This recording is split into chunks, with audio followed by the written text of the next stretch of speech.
As flores da pequena Ida. Minhas pobres flores estão bem caidinhas, disse a pequena Ida.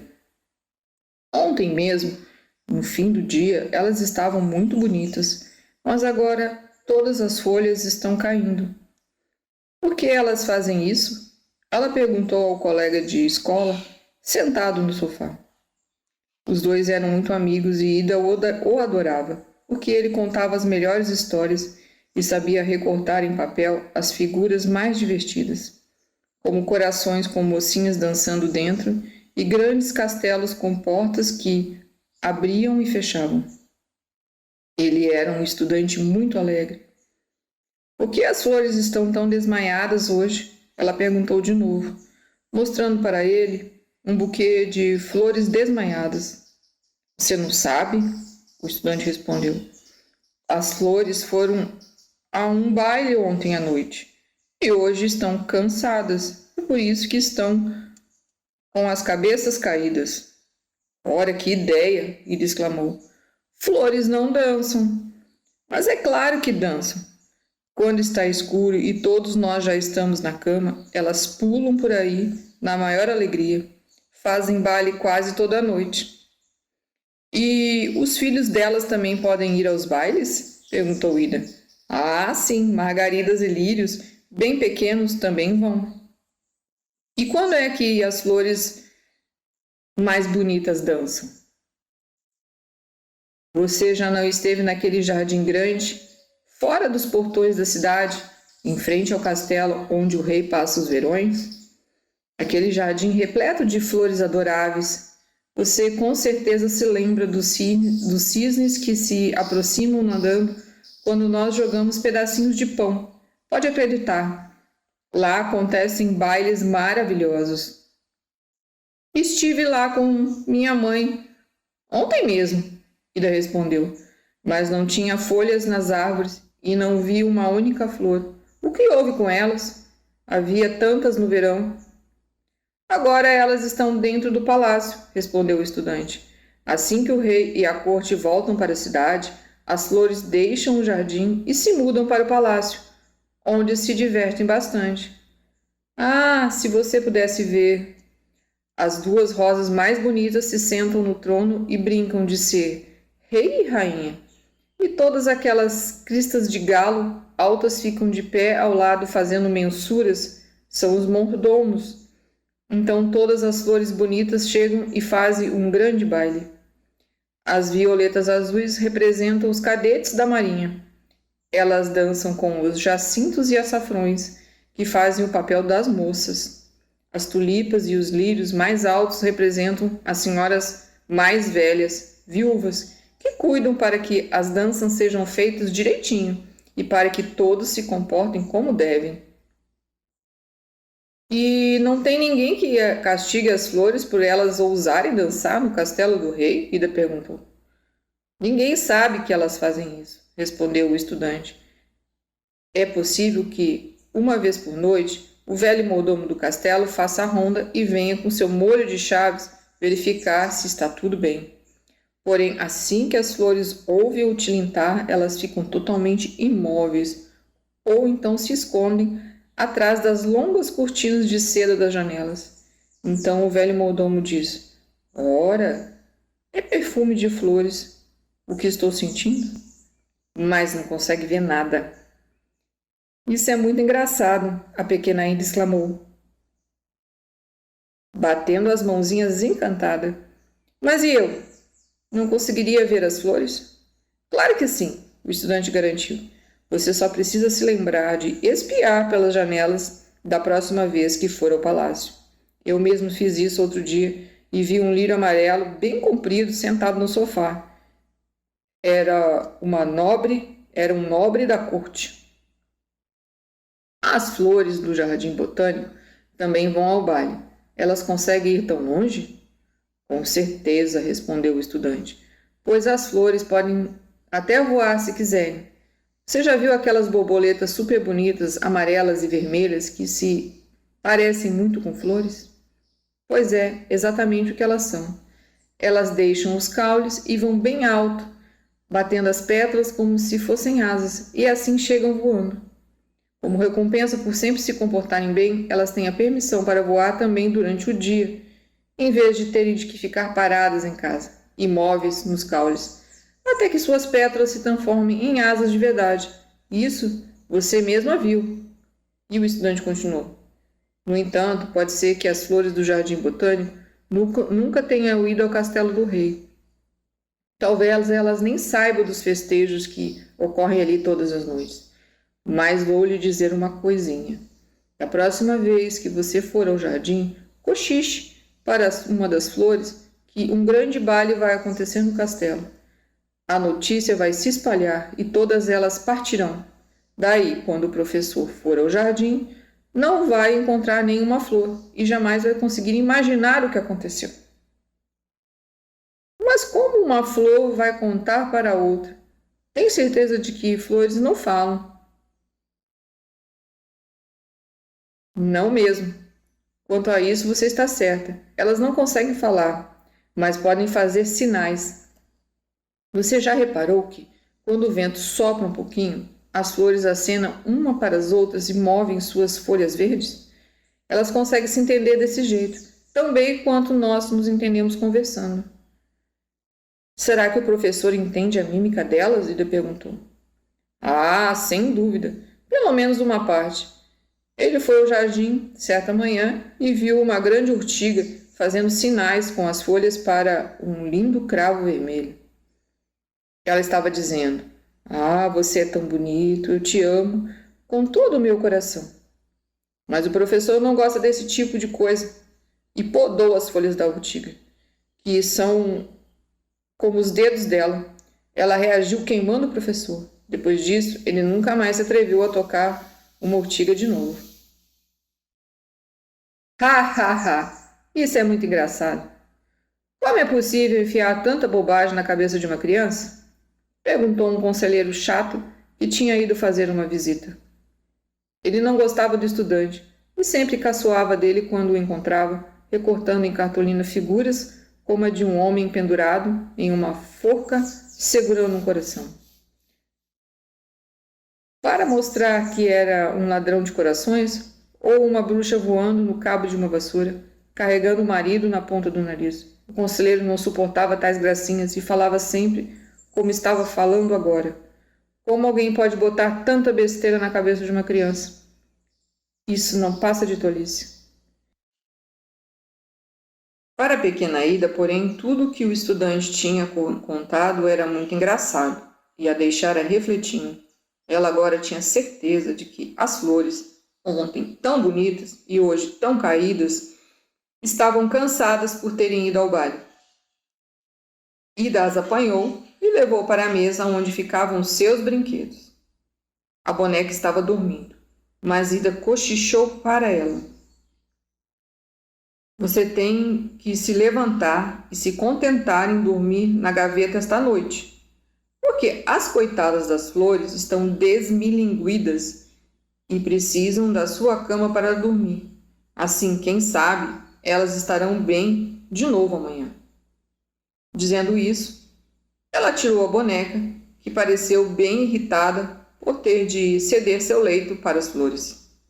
Ida acomodou as flores na cama da boneca e delicadamente puxou a colcha para cobri-las, dizendo-lhes que ficassem quietinhas enquanto ela preparava um chá para elas, para que estivessem bem no dia seguinte.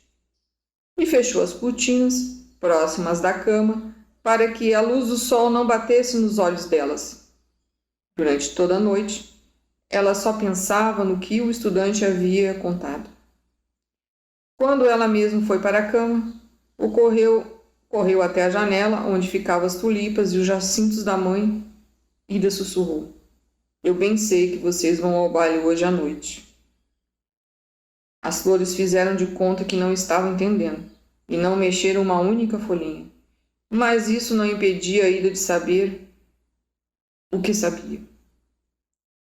Quando estava na cama, ficou bastante tempo pensando como seria delicioso assistir à dança das flores do castelo do rei. E perguntou a si mesmo: será que as minhas flores estiveram lá de verdade? E em seguida adormeceu. No meio da noite, Ida acordou. Ela havia sonhado com o estudante, com as flores e com o conselheiro, que tinha dito que estavam fazendo troça dela. Tudo estava quieto no quarto. A lamparina queimava na mesa e o pai e a mãe dormiam. Queria muito saber se minhas flores ainda estão deitadas na cama da Sofia. Ela pensou com si mesma. Oh, como eu queria saber! Ida suspendeu o tronco só um pouquinho e olhou na direção da porta, que estava entreaberta. Do lado de lá, dava para ver as flores e todos os brinquedos dela.